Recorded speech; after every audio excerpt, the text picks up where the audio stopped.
Hello friends, मैं doctor Farhat Banu, associate professor botany, government Meera girls college Udaipur.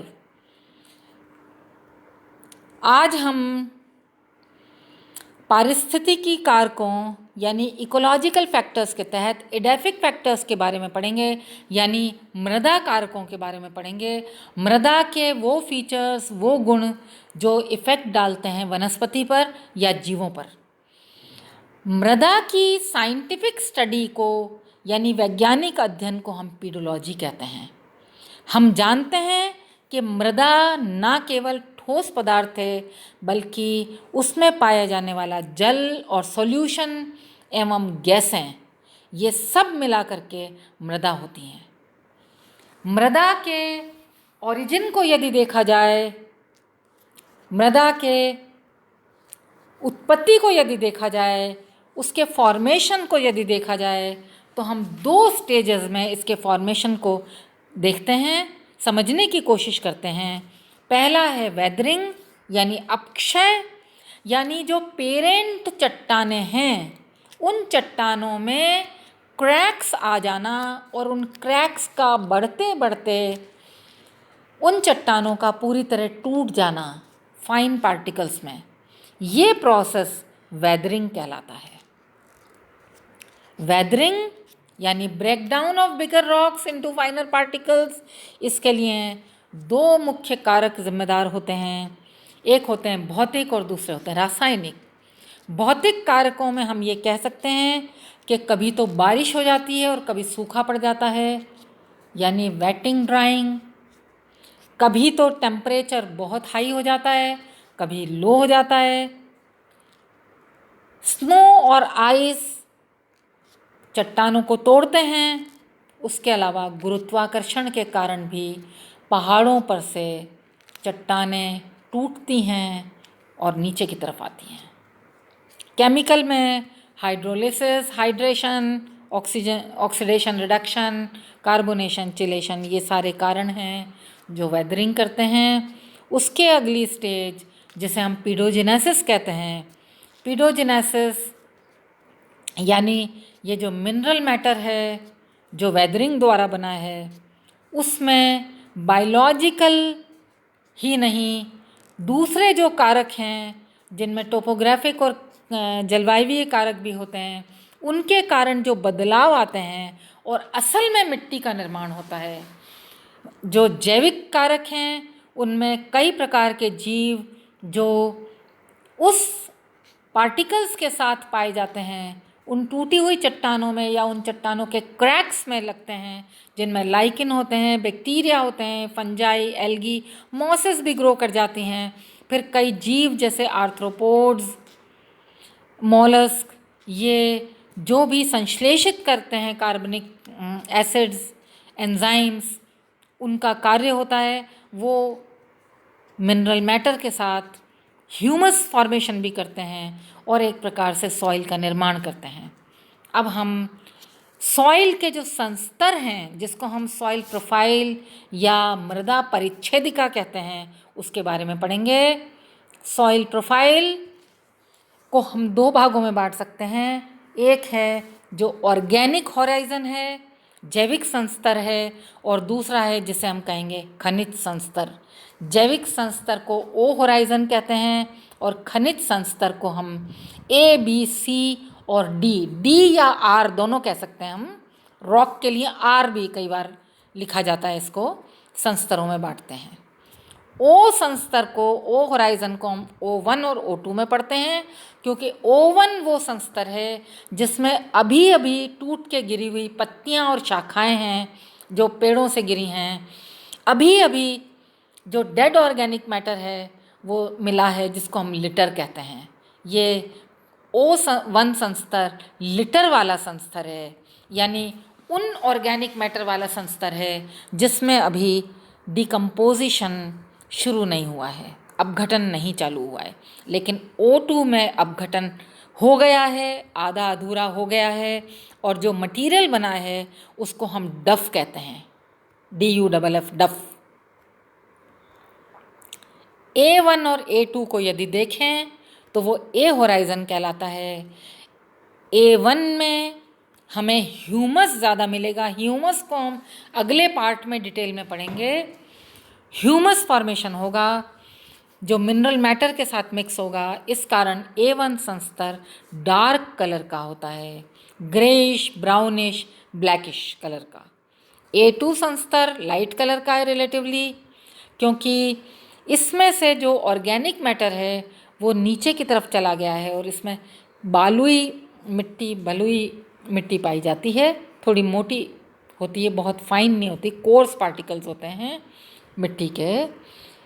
और जहाँ ज़्यादा रेनफॉल होती है वहाँ लीचिंग हो जाती है, सारे मिनरल मैटर जो हैं, मिनरल्स जो हैं वो नीचे की तरफ आ जाते हैं, तो लाइट कलर की सॉइल बन जाती है जिसको पॉडसॉल कहते हैं। बी संस्तर वो संस्तर है जिसको हम मिनरल होराइजन कह सकते हैं, डार्क कलर का है, जिसमें सिलिका के साथ क्ले है, चिकनी मिट्टी है, और जो कंपाउंड्स हैं, जो यौगिक हैं, उनमें आयरन और एल्यूमिनियम के यौगिक हैं जो हाइड्रेटेड होते हैं।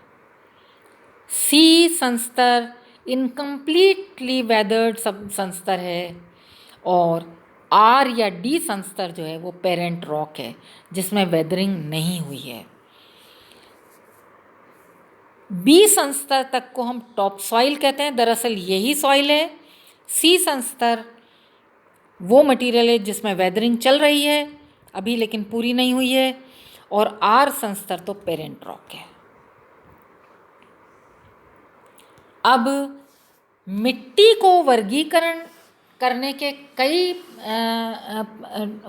कारक हैं, लेकिन हम जो पढ़ रहे हैं वो फॉर्मेशन के आधार पर पढ़ रहे हैं, उसके बनने के आधार पर पढ़ रहे हैं। एक है रेजिडुअल सॉइल, अवशिष्ट मृदा। अवशिष्ट मृदा का अर्थ ये है कि जो पूरा प्रोसेस है मिट्टी के बनने का, यानी वेदरिंग और पीडोजेनेसिस, वो एक ही स्थान पर होता है और मिट्टी वहीं रहती है।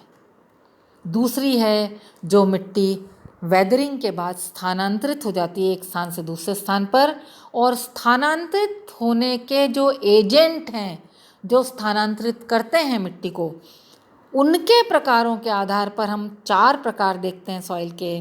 पहली है कोलुवियल प्रकार, यानी गुरुत्वाकर्षण के कारण से वेदर्ड मटेरियल जो है वो एक स्थान से दूसरे स्थान आ गया है, माउंटेन्स से वो नीचे की तरफ घाटी में आ गया है।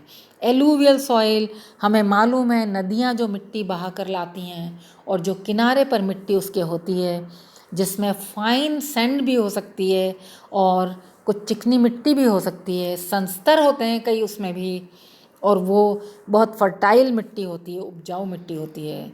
ग्लेशियल, जो आइस या स्नो के कारण, बर्फ़ के कारण बह के आती है, और इओलिन यानी जो वायु द्वारा बह के आती है। डेजर्ट्स में हम इसको देख सकते हैं, मिट्टी को एक स्थान से दूसरे स्थान पर। असल में इओलिन जो शब्द है वो एओलोन से निकला है, ग्रीक शब्द है एओलोन, जिसका अर्थ है वायु का देवता। अब जो पीडोजेनेसिस है, वो पीडोजेनेसिस के प्रकार अलग अलग होते हैं, यानी मिट्टी बनने के अलग अलग प्रकार हैं। अलग अलग एरियाज़ में वो हमें पृथक पृथक दिखाई देते हैं, और उसके लिए कई कारक रिस्पॉन्सिबल होते हैं कि किस प्रकार की मिट्टी बनेगी। लेकिन सबसे ज़्यादा इम्पॉर्टेंट जो कारक हैं वो हैं तापमान और वर्षा। जैसे यदि हम लेटराइजेशन को देखें तो लेटराइट सॉइल वहाँ मिलती है जहाँ तापमान भी हाई होता है और जहाँ रेनफॉल भी ज़्यादा होती है। इसके कारण सिलिकेट जो हैं अनस्टेबल होते हैं, अस्थायी होते हैं, और नीचे की तरफ बह करके चले जाते हैं मिनरल मैटर। ये जो सॉइल है वो एग्रीकल्चर के लिए तो सूटेबल नहीं है, लेकिन क्योंकि इसमें मिनरल मैटर, न्यूट्रिएंट्स जा कर के अंदर की तरफ जमा हो जाते हैं लीचिंग के कारण, तो ये बड़े जो पेड़ हैं उनको सपोर्ट करती है। यही कारण है कि यदि हम उष्णकटिबंधीय रेन फॉरेस्ट में देखें तो वहाँ बड़े बड़े वृक्ष अधिक ग्रो करते हैं। फॉरेस्ट वहाँ ज़्यादा बेहतर बनता है। एग्रीकल्चर के लिए ये सूटेबल नहीं है, क्योंकि जड़ें उतनी गहरी नहीं जाएंगी, तो उनको पोषण प्राप्त नहीं हो पाएगा। दूसरा, पॉटसोलाइजेशन। पॉटसोल का जिक्र अभी हमने सॉइल प्रोफाइल में भी किया था। जो एरियाज आर्द्र हैं, टेम्परेट शीतोष्ण हैं, यानी कि जो ठंडे प्रदेश हैं, और रेनफॉल ठीक ठाक है वहाँ पर, यानी बारिश तो ठीक है वहाँ लेकिन सर्दी है, वहाँ पर भी पॉटसॉल बनता है, क्योंकि जो न्यूट्रिएंट्स हैं वो उतने डिकम्पोजिशन अच्छा नहीं हो पाता है। इसके कारण कॉनिफरस फॉरेस्ट वहाँ लग जाएंगे, कॉनिफर्स वहाँ लग जाएंगे, लेकिन वहाँ क्योंकि डिकम्पोजिशन प्रॉपर नहीं होता है, एसिड्स फिनॉल्स ज़्यादा निकल जाते हैं उन कॉनिफरस में से, इसलिए जो ह्यूमस का प्रकार बनता है वो लो ग्रेड वाला बनता है, मोर वाला बनता है। ये सॉइल लाइट कलर्ड सॉइल होती है, ऐश कलर की सॉइल कहलाती है ये। एक और देखिए टाइप, कैल्सिफिकेशन। कैल्सिफिकेशन में क्योंकि इवेपोरेशन ज़्यादा है, यानी कि यहाँ टेम्परेचर ज़्यादा है और बारिश कम है, उसके कारण नीचे से इवेपोरेशन हो जाने के कारण जो नीचे के संस्तर हैं मिट्टी के, उनसे कैपिलरी एक्शन द्वारा, केशिकात्व जो क्रिया है उसके द्वारा जल ऊपर आता है, और जल के साथ साथ कैल्शियम के यौगिक भी ऊपर आ जाते हैं। इसके कारण कैल्सिफिकेशन हो जाता है सॉइल का, कैल्शियम रिच सॉइल हो जाती है। यहाँ कॉल्सिकैलस जो प्लांट्स हैं वहाँ वो ग्रो करते हैं, जो कैल्शियम रिच हैं वही ग्रो करते हैं। जिप्सम मिलाया जाता है यदि एग्रीकल्चर करना हो इसमें, कैल्शियम के यानी कि इसके कम करने को। सैलिनेशन। सैलिनेशन मतलब यहाँ सॉल्ट जो है वो ऊपर की तरफ इकट्ठा हो जाता है, वो भी अंदर की लेयर्स से आता है सॉल्ट, और ऊपर की तरफ इकट्ठा हो जाता है। तो सॉल्ट के कारण यहाँ वही प्लांट्स ग्रो कर पाते हैं जो कि अधिक सॉल्ट को सह पाएँ, यानी कि जिसको हम कहते हैं कि लवण, जो लविंग प्लांट्स हैं, मैंग्रोव्स वगैरह हैं, वही वहाँ ग्रो करेंगे, सेलाइन इसमें ग्रो करेंगे। अब इसके बाद हम सॉइल के कंपोजिशन को देखें तो हम ये कह सकते हैं कि सॉइल में मिनरल मैटर 45% है, एयर 25%, वाटर 25% जिसमें सॉल्यूशन भी शामिल है, और जो ऑर्गेनिक मैटर यानी ह्यूमस है वो 5% होती है। लेकिन इस 5% ह्यूमस के कारण ही मिट्टी उपजाऊ होती है, क्योंकि इसी के कारण से ज़्यादा जल रह पाता है और ज़्यादा न्यूट्रिएंट्स रह पाते हैं सॉइल में, जो कि वनस्पति को सपोर्ट करते हैं। और उसके अलावा जो जीव पाए जाते हैं मिट्टी में, इन सब को हम पृथक पृथक पढ़ेंगे, और हम मिनरल मैटर को अभी पढ़ रहे हैं, लेकिन आगे हम उसको पार्ट 2 में कंटिन्यू करेंगे।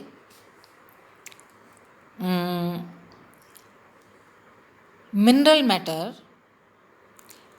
मैटर जैसा कि हम जानते हैं कि जो पेरेंट मटेरियल है, जो पेरेंट रॉक है, जिससे वेदरिंग के द्वारा और पीडोजेनेसिस के द्वारा मिट्टी बनी, वो किस प्रकार की बनती है, कितना ज़्यादा वो उसमें डिकम्पोजिशन हुआ है, कितना ज़्यादा वो टूटी है, उस पर निर्भर करता है।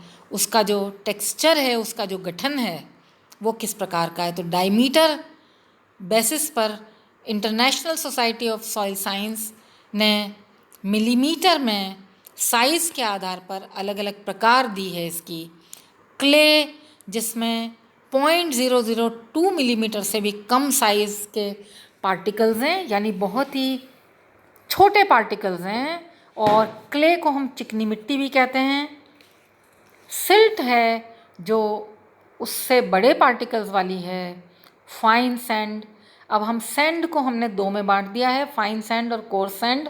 हम केवल सैंड भी कह सकते हैं जो 0.02 से लेकर के 2 मिलीमीटर तक की हो सकती है साइज़ की, और ग्रेवल जो 2 मिलीमीटर से बड़ी साइज़ के होते हैं। उससे ग्रेवल के ऊपर तो हम पेबल कह देते हैं, जो पत्थर हैं वो, और उससे और ऊपर बहुत बड़ी बड़ी जो चट्टान हैं उनको हम बाउल्डर्स कहते हैं। सॉइल टेक्सचर यानी मिट्टी का जो गठन है, मिट्टी का जो आकार है, उसके बारे में यदि हम पढ़ें तो मिट्टी के प्रकार हैं दरअसल ये, और इनको हम जो सीव प्लेट्स होती हैं, छलनियाँ होती हैं, उनके सीव साइज़ के हिसाब से देख सकते हैं। और ये हम प्रैक्टिकल में एक्सपेरिमेंट करेंगे। हम आपको सीव प्लेट्स का फ़ोटो अभी भेजेंगे अगले पार्ट में।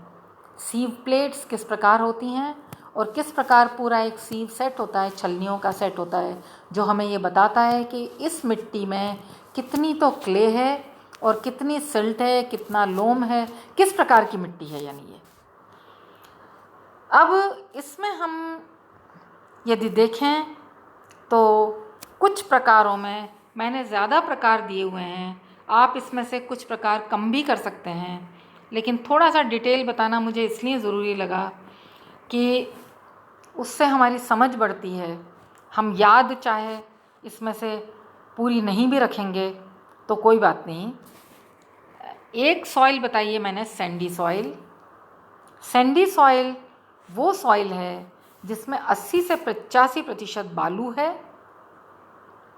और 15 से 20% उसमें बारीक वाली, फाइन वाली मिट्टी है, चिकनी मिट्टी या मिली हुई है। इसमें ना तो पोषक तत्व ठीक से होते हैं क्योंकि वो लीचिंग हो जाती है उसमें पोर साइज़ बड़ा होने से, और ज़्यादा पोर साइज़ होती है तो इसमें जल भी नहीं टिक पाता है, वो नीचे की तरफ चला जाता है। सिल्ट सॉइल में सिल्ट है 90% और 10% है सैंड।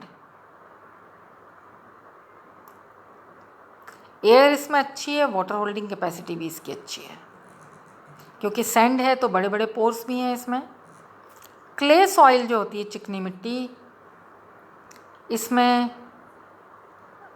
दरअसल क्ले और सिल्ट है इसमें मिली हुई, और वाटर होल्डिंग कैपेसिटी अच्छी है लेकिन एयर कम है क्योंकि ये ज़्यादा बारीक है मिट्टी, इसलिए ये भी पूरी तरह से फर्टाइल हम इसको नहीं कह सकते हैं। एयर की कमी इसके साथ एक प्रॉब्लम है, जब ये सूख जाती है तो इसमें बड़ी बड़ी दरारें पड़ जाती हैं।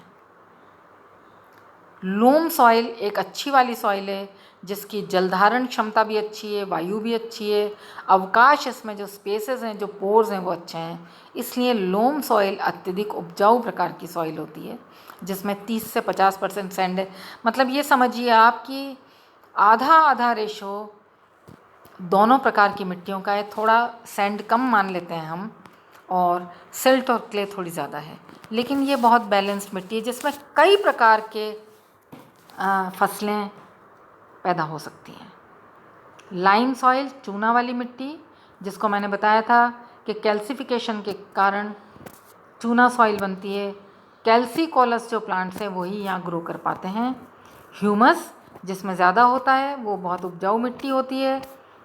फिर उसके बाद सेलिनेशन भी हमने वहाँ देख लिया था पहले, जो इसमें केवल लवणोद्भिद जो वनस्पति है, जो हेलोफाइट्स हैं वही ग्रो कर पाते हैं, जैसे मैंग्रोव वगैरह, जिनमें न्यूमेटोफोर जड़ें होती हैं जो बाहर निकल जाती हैं सांस लेने के लिए।